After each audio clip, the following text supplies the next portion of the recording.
Zdravo, ja sam Strahinja. Dobrodošli u 2000. godinu. Ne, ovo nije subliminalna kritika društva kod nas, u kojem se ništa ne menja već 20 godina. Ovo je serijal u kojem ćemo obrađivati godinu po godinu. Krećemo od 2000. godine. 2000. godina je bila prestupna, trajala je 366 dana u svetu, a u Srbiji 279 dana. Zašto pa od 1. januara do 5. oktobra ima 279 dana, a 6. oktobar se nikad nije desio? Idemo na video. Dakle, još jednom dobrodošli u 2000. godinu. Hajde da rezimiramo šta se sve u njoj desilo, šta se dešavalo, ko se rodio, ko je umro, dobro, to nećemo, koje igrice su izašle, šta smo slušali i tako dalje. Za početak, odmah da kažem da 2000. godinom nije počeo treći milenijum i 21. vek, to je počelo tek 2001. godine, ako računamo kako treba. Ali su počele čuvene 2000. godine, o kojima ćemo, pričati i u narednim videima. Za početak, na samom početku 2000. godine, odnosno čak i malo pre, najviše se pričalo o takozvanoj milenijumskoj bubi. Ako ste rođeni posle 2000. godine, verovatno nemate pojma o čemu se tu radi, pa ću ja, evo, da vam objasnim. Naravno, nije u pitanju insekt, u pitanju je bug, koji je, u prevodu na naš jezik buba. Šta je bio problem? Bio je problem to što se očekivalo da će većina programa na računarima prestati da radi, zato što ti programi nisu imali ukucanu 00. godinu, odnosno te zadnje dve cifre, već je posljednji broj bio 99. I tad se stvorila, da kažem, masovna panika u svetu, svi su pričali o tome, i dešavalo se da su ljudi čak u strahu da će im kompjuter eksplodirati, ali bukvalno je tako bilo, sekli kablove na svojim računarima da im se nešto ne bi, ne daj Bože, zapalilo u kući. Eto, a vi kažete da današnji klinci nemaju pojma.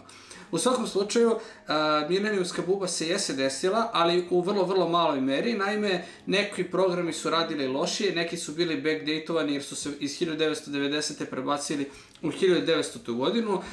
Jedan od najgorih primjera je bio to što je 154 trudnice dobilo pogrešnu potvrdu da im deca, još uvek nerođena, boluju od Downovog sindroma, pa je tu bilo i 2 abortusa. Na kraju se ispostavilo da je milenijumska buba napravila program, odnosno problem u programu koji radi tu analizu i da su te dijagnoze poslate pogrešno. Još jedna stvar koja se desila jeste da su neki vozovi kasnili u nekim zemljama i tako dalje, ali nije bilo nekih većih problema, uglavnom su bili ekonomske prirode. Ono što se međutim desilo, što je možda mnogo značajnije od milenijumske bube, u 2000. godini su mobilni telefoni počeli da dobijaju svoje kamere. Tako da 2000. godine smo kupovali telefone sa kamerom, a sada kupujemo kamere koje u sebi imaju opciju da eventualno nekoga pozovete. Vidite koliko se toga promenilo za 20 godina. 2000. godine takođe je worldwide lansiran i USB. Znate šta je USB? To je ono što stavite ovako pa neće, pa onda okrenete pa neće, pa okrenete pa hoće. Ove godine USB proslavio 20 godina postojanja. Takođe, prvi put je u svetu lansiran Veliki brat, odnosno reality program.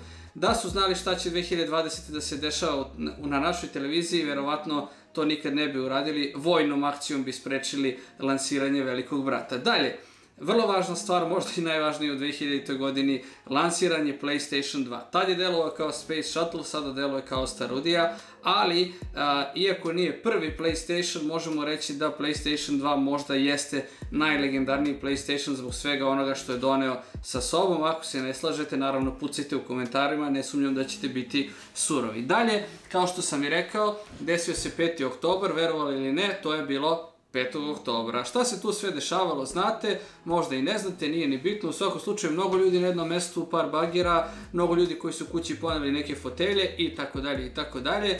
Istorija će o tome da sudi, ja nisam istorija. Dalje, šta se desilo? Vrlo važno te godine, Coldplay je lansirao svoj prvi album i tako je ubedio mnogi muškarce da će tako što će biti romantični osvojiti neke žene. Šta se isto desilo? Smuvali su se Brad i Angelina. Nije Angelina, nego Jennifer Mentolo. I tako su ubedili mnoge žene da će smuvati jednog dana Brad Pitta. Naravno, ni ovo prvo, ni ovo drugo, nikako nije tačno. Šta je lansirano od igrica? Lansiran je Sims. Znači, svi vi mali sadisti koji ste davili ljude u bazenu, to niste radili sigurno pre 2000. godine, jer je tada lansiran Sims. Lansiran je i čuveni Tony Hawk Pro Skater 2, lansiran je Hitman Codename 47, ako se tako kaže, Quake 3, Red Alert 2, i tako dalje, i tako dalje. Sad kad ovo nabrajam, bukvalno mi se samo igraju igrice i samo te stare igrice i razmišljam da prestanem da snimam za YouTube da bih igrao te igrice i ne znam zašto ovo sebi radim. No, stvarno je bila legendarna godina i ono što je meni smešno, recimo, lanciranje NBA 2K1. Kao što znate, sad očekujemo NBA 2K21. Što se tiče sportskih stvari, to je bila bogata sportska godina, posebno za nas, ali nije sve bilo tako zlatno, ako mogu da kažem. Ono što jeste bilo zlatno, odbojkaši tadašnje, ajde još Jugoslavije, su osvojili olimpijsko zlato i tada se desio onaj najbolji poen u istoriji odbojke koji je odigrao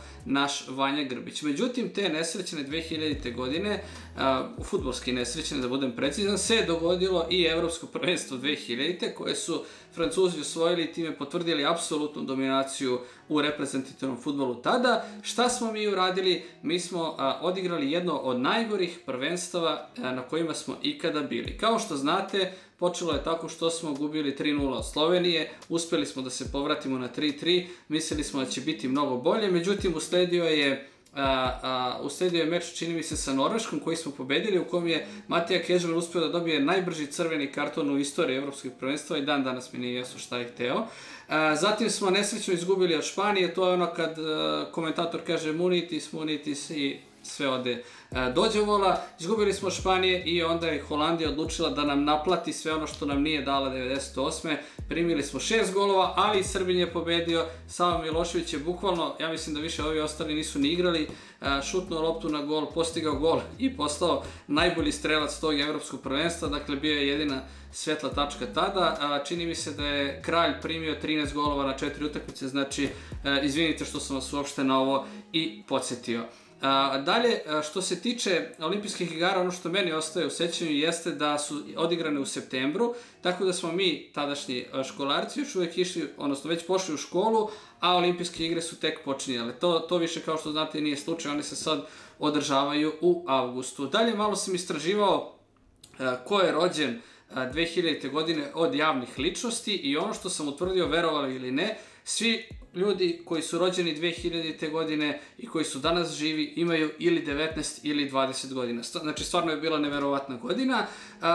Googlovao sam, iskren da budem, javne ličnosti u Americi, Britaniji i tako dalje i tako dalje. Međutim, bukvalno nikog ne znam od tih klinaca, tako da ću vam reći 3 fudbalera. Rođeni su Haaland, Sancho i naš Dušan Vlahović.